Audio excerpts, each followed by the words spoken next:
It's a normal Tuesday in Kentucky, or at least, that's what it seems at first. The neighbors can't help noticing a strong smell of burnt meat, and a sudden heavy noise tells them where this smell comes from. A group of cows run down the road with their backs on fire as a mysterious spaceship flies away from Earth. The spaceship enters a tunnel of Mars and, seconds later, a whole fleet is leaving the planet and making its way to ours. The next day, Press Secretary Jerry presents pictures of the UFOs to American President Dale, claiming that people will love it if they make an official announcement about them. Uptight General Decker disagrees, saying this should be a national secret and they should get ready to defend the planet. But General Casey thinks Decker's jumping to conclusions because they don't even know if these aliens are hostile. Scientific advisor Professor Kessler points that these must be intelligent, peaceful beings because, by definition, an advanced civilization isn't barbaric. Dale decides to ignore Decker's worries and go ahead with the official announcement on TV. The rest of the world doesn't even suspect what's coming and they're living their everyday lives as usual. First Lady Marcia insists on redecorating the White House, ignoring her daughter Taffy's disapproval. In Las Vegas, ex-boxer Byron is working at a casino when he receives a call from his ex-wife Louise, who is worried because their 2 sons haven't been home in 2 nights.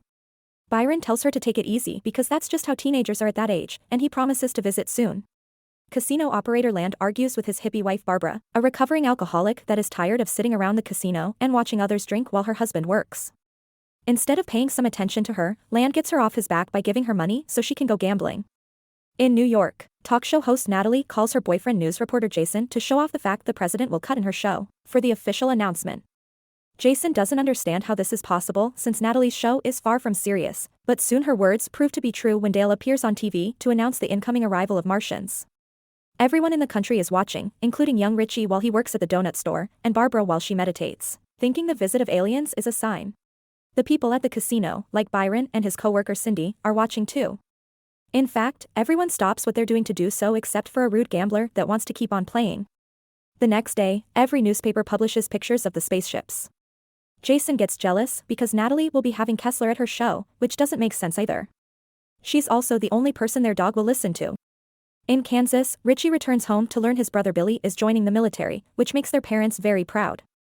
Grandmother Florence, however, isn't in a good mental state and never understands what's going on. In Washington, Louise is going through her usual route as a bus driver but stops when she sees her sons Cedric and Neville at the arcade. The boys are very good at the game they've chosen, which involves shooting aliens, but Louise doesn't let them finish their match. She just grabs them by their jackets and scolds them for cutting class as she drags them into the bus, where she receives applause from the passengers. In the same neighborhood, Jerry uses the work limo to pick up street workers. Later, Kessler appears in Natalie's show explaining that our probes didn't find out about the aliens before because they live under the surface of Mars. He also says he's always liked Natalie's work and flirts a lot with her, which explains why the government chose her show instead of a serious venue. It makes Jason even more jealous as well. Suddenly, TV signals all over the world are interrupted when the Martian leader appears on the screen, speaking a language humans can't understand and making a circular gesture with his hand. The White House holds an emergency meeting where Kessler explains his theories on Martian anatomy and insists they should be peaceful, because they're smart. Another doctor presents his translation machine, but when he runs the Martian's transmission through it, only gibberish comes out. A few hours later, Jerry and Dale talk to the press, promising a diplomatic meeting with the aliens is in the works. Meanwhile, Billy's family and girlfriend see him out when he's leaving for the army base, and afterward, Richie drives Florence back to her nursing home. There, Florence spends most of her time listening to country music by Slim Whitman. In Las Vegas, Byron is going for his daily run when he's interrupted by Land, who needs Byron to beat up a guy for him that owes him money.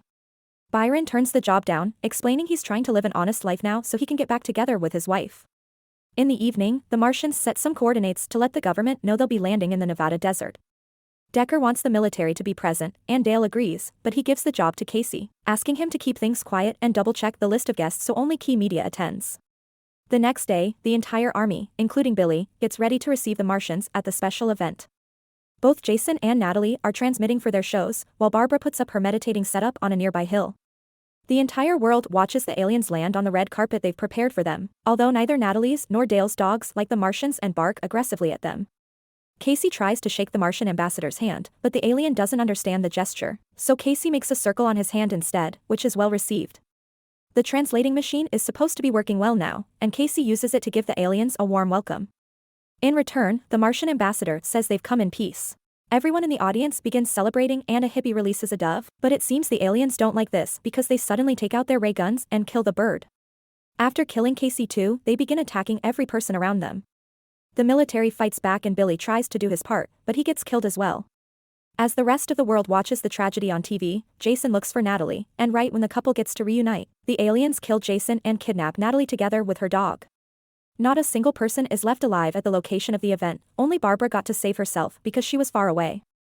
In the White House, Decker is eager to organize a counterattack that Marcia agrees with, but both Kessler and Taffy point out this could have been a cultural misunderstanding, perhaps the dove means war in their culture. Considering they said they come in peace, Dale decides to try to communicate with the aliens first instead of rushing into war. Later in the evening, Dale sends a message using the translator together with a satellite, apologizing for any confusion and promising humanity means no harm. The message arrives at the Martian mothership, where the aliens are experimenting with different objects they've taken from Earth. However, they laugh at the message and throw it away. The alien leader finds Earth's adult magazines particularly curious and decides to do some experimenting of his own. This ends up with Natalie's head in a jar and her dog's head on her body. Meanwhile, Barbara finds Land still worrying more about his business than the planet's current problem, which drives her to drink again. One of the few aliens that were killed by the military is now being inspected by Kessler, who discovers the Martian's body is full of a disgusting green. Go. Byron calls his family to check on them and learns his sons will be going on a tour of the White House with their school. Sometime later, the Martians send a message back to Earth, issuing a formal apology and asking permission to speak to Congress, which Dale accepts. The next day, the aliens land in Washington for the meeting, but the Secret Service doesn't allow Dale to attend as well. The Martian ambassador says a few words for Congress, but they don't get to translate them before the aliens attack again, killing every politician in the room and kidnapping Kessler. Dale has another meeting with his military leaders and apologizes to Decker for not having listened to him sooner, but still refuses to use nukes.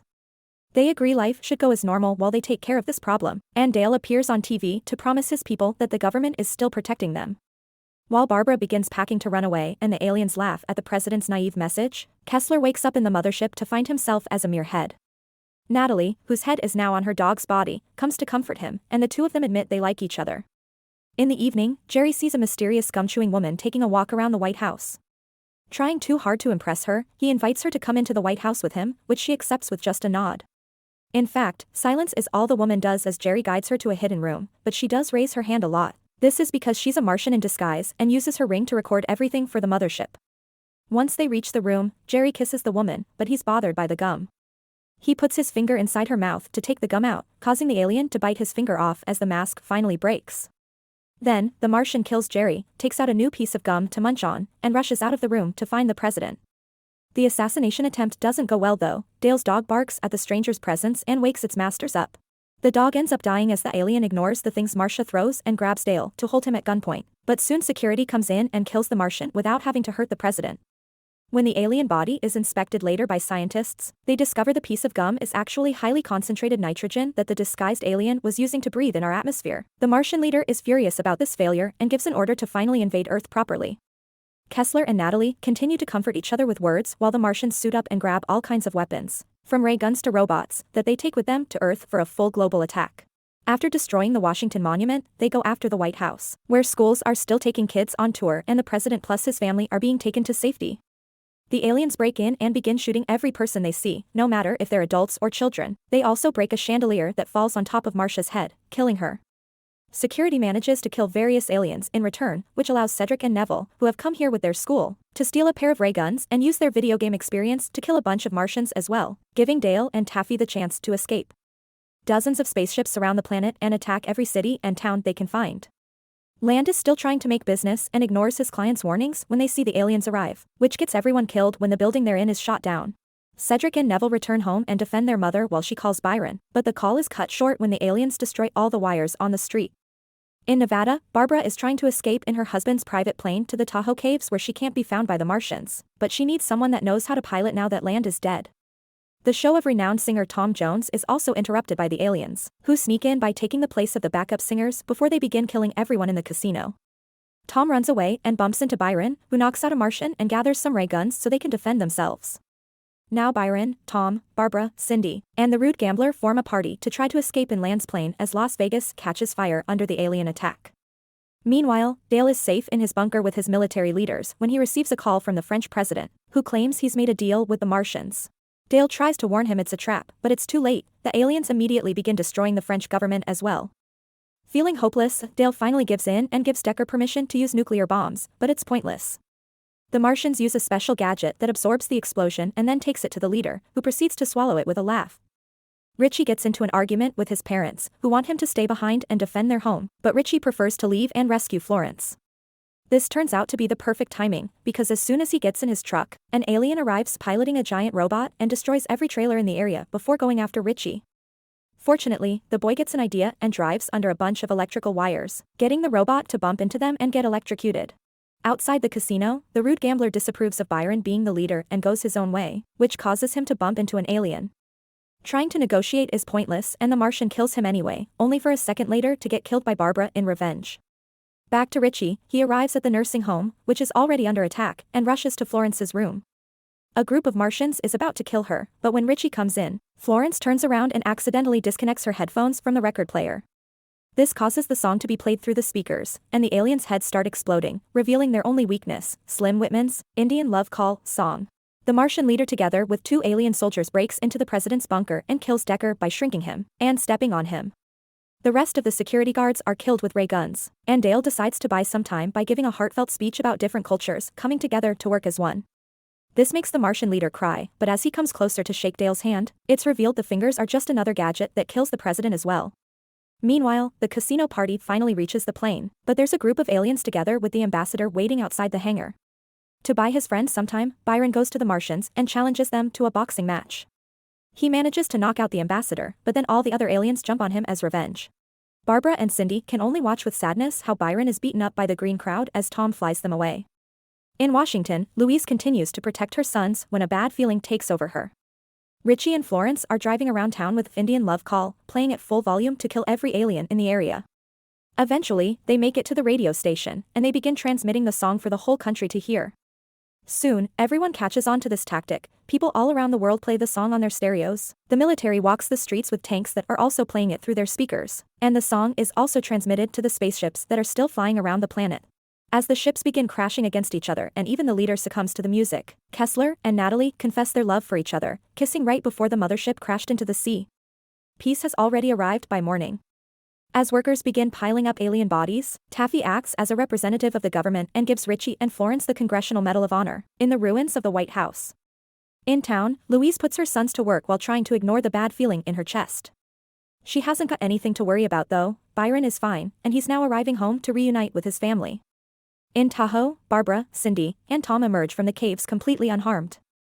The local animals quickly surround them, and Tom decides to celebrate humanity's victory by singing, "It's Not Unusual." Thanks for watching and subscribe channel Story Short Recaps.